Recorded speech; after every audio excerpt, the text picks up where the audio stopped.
ले लेकर के इस प्रकार के भाष्य प्रस्तुत किए गए, जो उवट महिधर सायण इत्यादि ने जो भाष्य प्रस्तुत किए, उसमें मध्य मास का व्याख्यान किया हुआ है।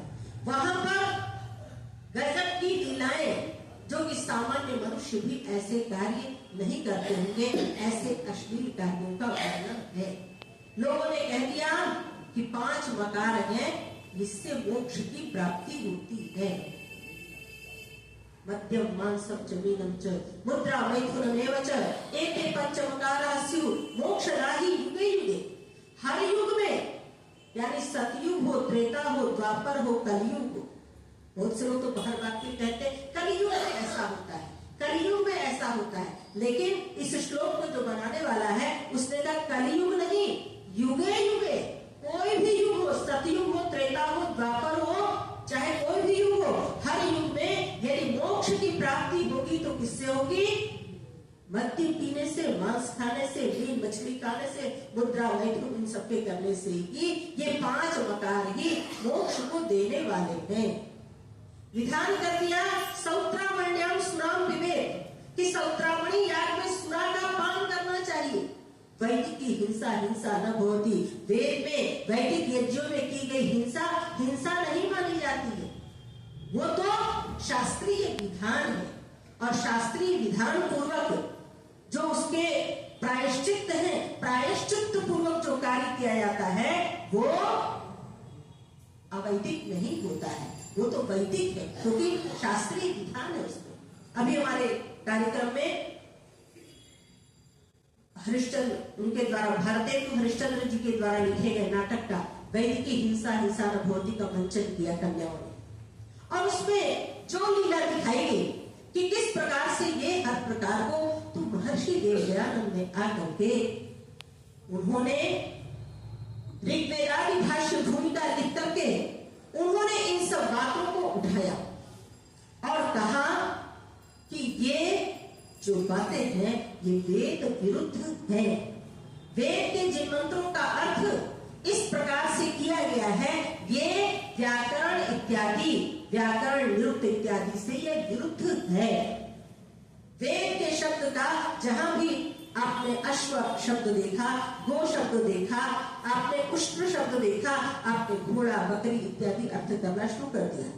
अजा माने बकरी होता है, अज माने बकरा होता है, तो जहां कहीं अजा अज शब्द देखा, अश्व माने घोड़ा होता है, जहां कहीं अश्वमेध याग में अश्व माने घोड़े को काट के उसकी आहुति देने का विधान है। इस प्रकार के जो बातें हैं तो महर्षि देवदयानंद ने वेद का भाष्य करके लोगों के सामने प्रमाण सहित ये बात बताई, यास्क की परंपरा से युक्त होकर के बात बताई, पाणिनि की परंपरा से युक्त होकर के बात बताई कि नहीं, वेद का अर्थ ऋषि परंपरा के अनुसार, व्याकरण परंपरा के अनुसार ये होता है। अश्व का अर्थ घोड़ा भी होता है, लेकिन ये लौकिक भाषा में होता है।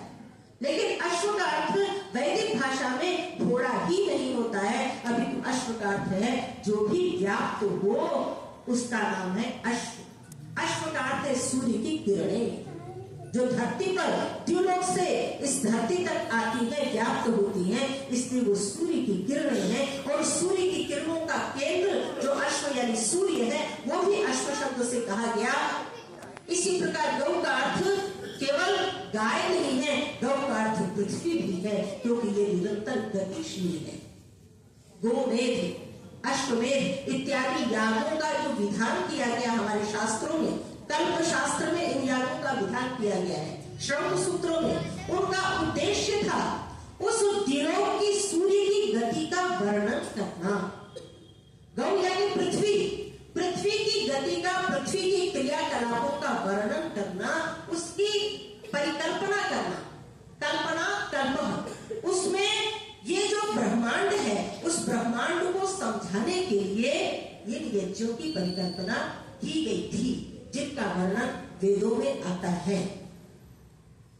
वेदों में सृष्टि निर्माण की प्रक्रिया का वर्णन आता है। इन प्रत्येक ये जो देव है, ये जो ब्रह्मांड के देव हैं, जिनको हम कहते हैं, महर्षि देवदयानंद ने भी लिखा, इन सबका मुख्य अर्थ परमेश्वर है और गौण अर्थ ये स्थूलभूत पदार्थ है। भेद ये कौन जानेगा? जो गुरुकुल में जहां पर आर्ष विद्या यानी व्याकरण, निरुक्त, छंद, ज्योतिष इत्यादि का, कल्प का, श्रौत सूत्रों का, ब्राह्मण ग्रंथों का अध्ययन अध्यापन कराया जाएगा। इन ग्रंथों में भी कहीं पर भी यदि अनार्ष बातें हैं यानी वेद के प्रतिकूल बातें हैं, क्योंकि जो हमारे मध्यकाल में मिश्रण का युग चला, हर बड़े प्रामाणिक ग्रंथ के अंदर कोई न कोई ये ब्रह्मा उवाच, विष्णु उवाच, शिव उवाच, माने ये ब्रह्मा जी ने कहा है, ये विष्णु जी ने कहा है, ये शिव जी ने कहा है, ये देवापी उवाच, किसी का भी नाम लेकर के, ऋषियों का नाम लेकर के उवाच माने उन्होंने कहा और अपनी तरफ से दो श्लोक अनुष्टुप छंद में जोड़ दिए। इसके कारण से हमारे कोई भी जो इतिहास के ग्रंथ हैं, शास्त्र हैं, वो सभी मिश्रित हो गए, मिलावट हो गए और लोग उसके प्रमाण देते हैं कि जी इसमें तो ये ब्राह्मण ग्रंथ में ऐसा लिखा हुआ है। तो ब्राह्मण ग्रंथ में लिखा हुआ होने से वो ब्राह्मण ग्रंथ का वचन प्रमाण नहीं होता है। महर्षि दयानंद ने इस बात को कहा कि यदि कोई चीज प्रामाणिक है तो वो वेद है, यदि वेद उस बात को काटता है, वेद कहता है ऐसा नहीं है, तो वो अमान्य ही है। चाहे ब्राह्मण ग्रंथ में कितना ही आपको ये बात देखने को मिल जाए कि इसमें तो जी इसको काटने का विधान है, इसमें सुरापान का विधान है, लेकिन यदि वेद इसका निषेध करता है तो वो अमान्य है। उनके अर्थ करने आपको नहीं आते, वो शास्त्रोचित अर्थ जो वैयाकरण होगा, जिसने निरुक्त का अध्ययन किया होगा, पाणिनि को पढ़ा होगा, वही इस अर्थ को कर सकता है। और ऐसे अनेक मिलावट लोगों ने, है ना, गायत्री भी नाना प्रकार की हो गई, ये हनुमान गायत्री है, ये राम गायत्री है, ये गायत्री यानी गायत्री छंद को पकड़ लिया, अंत में धियो यो न प्रचोदयात् और उधर धीमहि बस इतना लगा दिया और ये गायत्री बन गया। तो गायत्री पुराण, तो इन सबको यदि इन पर कोई बोल सकता है, कोई इस पर बात कर सकता है, तो वो आर्य समाज कर सकता है। आर्य समाज वेद की रक्षा करता है, इसलिए सनातन धर्म यदि कोई है तो वो आर्य समाज है। आर्यों का समाज, आर्य किसे कहते हैं? क्या बोला? जो श्रेष्ठ होता है, ये बोल रहे हो? क्या बोला बच्चों? जो श्रेष्ठ होता है। आर्य होता है, वेद की भाषा में कहे तो कहते हैं जो अनुव्रत है, जो व्रती होता है, जिसने जो व्रत का पालन करता होता है वो आर्य कहलाता है। और जो अपव्रत होता है, व्रत से हीन होता है, वो क्या कहलाता है? अनार्य कहलाता है। आज व्रत क्या है? योग दर्शन के सूत्र को पढ़े तो वहां पर कहा गया है कि जाति देश काल समयानवच्छिन्नाः, इनसे जो रहित है, सार्वभौमाः, कौन है? जो ये हमारे योग के अंग हैं, वही महाव्रत है। यम नियम का पालन ही सबसे बड़ा व्रत है। सत्य, अहिंसा, अस्तेय, ब्रह्मचर्य, अपरिग्रह, इनका पालन करना ही ये महाव्रत है। व्रत के नाम पर भूखे रहना ये व्रत नहीं है। कोई किसी का व्रत कर रहा है, कोई किसी का व्रत कर रहा है, 50 झूठ बोल रहा है, 50 दुराचार कर रहा है, लेकिन क्या है? वो एकादशी का व्रत करता है। वो एकादशी के दिन ये नहीं खाएंगे, हम बाकी दिन खाएंगे। तो ऐसे सनातनी भी आकर के मंचों पर बोलते हैं कि वेद कहता है कृण्वन्तो विश्वम आर्यम्, सारे संसार को आर्य बनाओ। तो वेद कहता है, उनके मुख से बात कर रही हूँ। वो जो अपने आप को सनातन धर्मी मानते हैं, वेद के प्रमाण उद्धृत करते हैं, वो कहते हैं कि वेद कहता है कि सबको आर्य बनाओ, और आर्य बनाओ और आर्य समाज, तुम आपको दोनों अलग कैसे लगने लगते हैं? उधर आर्य बनाओ की बात की जा रही है और उधर आर्यों का समाज बने समूह, समाज बने समूह, ऐसे मनुष्यों का समूह जो सत्य भाषण करते हो।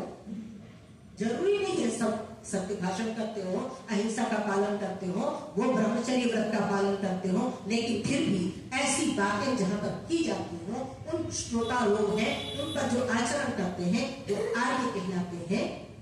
तो हमें आर्य और सनातन, ये दोनों के जो लोग अलग भेद करते हैं, उनके सामने डट करके इस बात को कहना चाहिए कि सनातन धर्म का मूल आधार धर्म ग्रंथ क्या है, आप बताइए।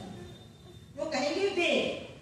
तो आर्य समाज के जो संस्थापक हैं, आर्य महर्षि दयानंद है, उन्होंने कहा मैं अपना कोई नया धर्म स्थापित नहीं कर रहा हूं, अभी तो सृष्टि के आदि से लेकर के आज तक वेदों में जो कुछ कहा है वही हमारा मान्य है, वही हमारे लिए प्रमाण है। इसलिए आर्य और सनातन एक है, लेकिन सनातन के बीच में एक शब्द और आया था, वो पौराणिक था, जो कि वेद को नहीं मानते, पुराणों को मानते हैं। उनके लिए कहा जा सकता है आप सनातनी नहीं है, अपितु आप पौराणिक हैं, क्योंकि आप पुराणों को मानते हैं। पुराण भी विज्ञान के ग्रंथ हैं, इतिहास के ग्रंथ हैं, सृष्टि की बातें उसमें की गई है, लेकिन फिर भी उसमें बहुत सी ऐसी अनर्गल बातें भी हैं, अश्लील बातें भी हैं, जो कि ऋषियों के नाम पर थोपी गई हैं, और उसमें भी बहुत मिलावट, इतना ज्यादा मिलावट किया गया, जो मैंने कहा कि शिव वाच विष्णु वाच करके अनेक श्लोक उसमें भरे हुए हैं, अनेक ऐसे भ्रमात्मक कथानक भरे हुए हैं जो कि ऋषियों के नाम पर है। इसलिए महर्षि देवव्रत ने कहा कि जो असत्य से मिश्रित है सत्य, वो त्याज्य है। विष से मिश्रित जो अमृत है वो त्याज्य है, उसमें अमृत है लेकिन विष भी डला हुआ है। विष थोड़ा होता है लेकिन फिर भी वो जहर का काम करता है, इसलिए वो अमृत मान हो भी सकता है। लेकिन वही चीजें जब वेद में है, आप वेदों को क्यों नहीं पढ़ते हैं? लोग कहते हैं संस्कृत नहीं आती, आपको तो महाभारत इत्यादि की संस्कृत भी नहीं आती, आपके लिए तो वो भी वही है, वो भी वही है। संस्कृत पढ़ना, संस्कृतम संस्कृतिश्चैव श्रेयसे समुपास्यताम्, यदि इस देश की राष्ट्र की रक्षा करनी है, अपने संस्कृत को महर्षि देवदयानंद ने संस्कृत की वकालत की कि प्रत्येक मनुष्य को अपनी मातृभाषा, अपनी भाषा का अध्ययन करना चाहिए। और संस्कृत इस देश की भाषा थी, इस देश के हर छोटे बड़े व्यक्ति, चाहे लोहार हो, लकड़हारा हो, कोई भी हो, वो सब संस्कृत बोला करते थे। राजा भोज के युग तक ये कथाएं, किंवदंतियां, भोज प्रबंध इत्यादि के माध्यम से प्रचलित हैं और वो पुस्तकों में पढ़ी जाती हैं। वहां पर एक बार राजा भोज घूमने के लिए निकले और उन्होंने सोचा कि ये लकड़हारा जा रहा है, इसने बहुत सारा बोझ अपने ऊपर लिया हुआ है। उससे उन्होंने जानबूझ करके ऐसी संस्कृत बोली जो थोड़ी सी गलत थी। उन्होंने कहा, भूरी भार भराक्रांत बाधती स्कंध एषते, हे भूरी भार, बहुत बड़े भार से तू भार के भर से आक्रांत हो, तुम्हारा कंधा तो दुख रहा होगा।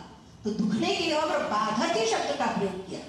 आप इसको भेद को नहीं समझ सकते हैं, लेकिन उस लकड़हारे ने जो जवाब दिया, उसने कहा, न तथा बाधते राजन यथा बाधती बाधते। हे राजन, ये बोझ मुझे उतना बाधित नहीं कर रहा है जितना आपने बाधते शब्द बोलना चाहिए था, लेकिन बाधते न बोल करके जो बाधती शब्द का प्रयोग किया है, परस्मै पद का प्रयोग किया है, जबकि ये आत्मनेपदी धातु है, आपको बाधते बोलना चाहिए था, वो मुझे अधिक दुख दे रहा है। तो सोचिए, हमारे यहाँ कहा गया था, यद्यपि बहुनाधीशे, ऐ बेटे तू बहुत नहीं पढ़ सकता है, तू ये विषय मत पढ़, वो विषय मत पढ़, ये मत पढ़, लेकिन तथापि पढ़ पुत्र व्याकरण, ऐ पुत्र, लेकिन व्याकरण जरूर पढ़ना। क्यों?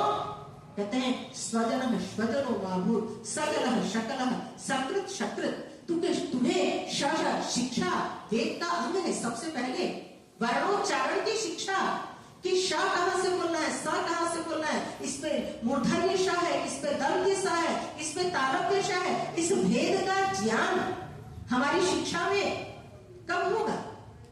तो जब उसको नहीं जानेगा तो वो, आजकल ये होता है ना, कक्षा बोलते रहते हैं। किस कक्षा में पढ़ते हो? कक्षा को कक्षा बोल रहे हैं। बोलना है सकल तो बोल रहे हैं शकल। सकल का क्या अर्थ है? पूरा, सकल जगत को आर्य बनाई। और जब सकल के स्थान में शकल बोलेंगे तो क्या अर्थ होगा? शकल का अर्थ होता है टुकड़ा।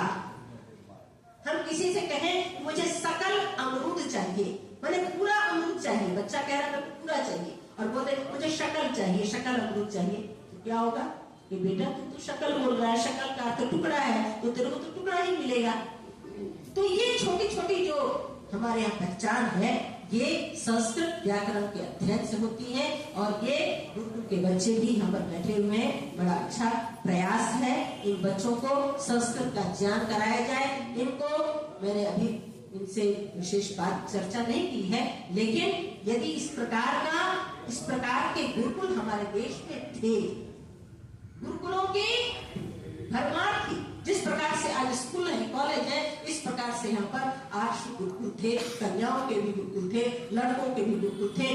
अब आप स्वामी श्रद्धानंद जी का मनाने वाले हैं बलिदान दिवस, तो उन्होंने क्या किया, गुरुकुल की स्थापना, गुरुकुल कांगड़ी की स्थापना की। इस महर्षि देवदयानंद के आर्ष शिक्षा पद्धति को पढ़ करके, सत्याग्रह प्रकाश के समुदाय को पढ़ करके उन्होंने परिकल्पना की कि गुरुकुलीय शिक्षा होनी चाहिए, उसके लिए संपूर्ण परिकल्पना की। तो उनके प्रति हम श्रद्धांजलि देना चाहते हैं और बात करना चाहते हैं। तो हमें गुरुकुलीय परिवेश का और गुरुकुलीय शिक्षा और गुरुकुल और इस शिक्षा में क्या भेद है, इसका ज्ञान होना चाहिए। हमें अपने आर्यत्व पर गर्व होना चाहिए कि हम इस वैदिक धर्म के संवाहक हैं, जो कि सनातन धर्म का संवाहक है। और उसकी रक्षा की बात यदि कोई करता है तो आर्य समाज करता है। आर्य समाज के भागवत कथाएं आपको जगह जगह सुनने को मिल जाएगी, लेकिन वेद की कथा आर्य समाज मंदिर में होती है। ये सौभाग्य है हम लोगों का, जो हम वेद के मंत्रों का श्रवण करते हैं, वेद के मंत्रों का उच्चारण करते हैं। इन्हीं शब्दों के साथ मैं अपनी वाणी को विराम देती हूँ। ओम शांति।